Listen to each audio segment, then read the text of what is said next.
جس نے تمہارا سب سے زیادہ دل دکھایا ہو تم اسے معاف کر دو، یہی بہترین عمل ہے۔ کسی کے ساتھ عمل اس کے سلوک کے مطابق نہیں بلکہ اپنی تربیت کے مطابق کرو۔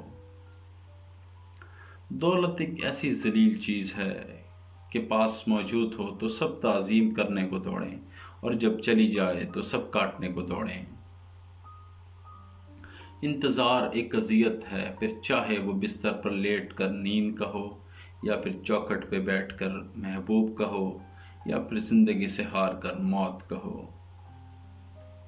اس دنیا میں کوئی خزانہ رکھوالے کے بغیر، کوئی پھول کانٹے کے بغیر، اور کوئی خوشی کے بغیر نہیں ہوتی۔ اگر صبر آپ کے وجود کا حصہ نہیں ہے تو شکر بھی آپ کے پاس نہیں آئے گا، کیونکہ شکر وہاں آتا ہے جہاں کوئی چیز صبر کے ساتھ ملی ہوتی ہے۔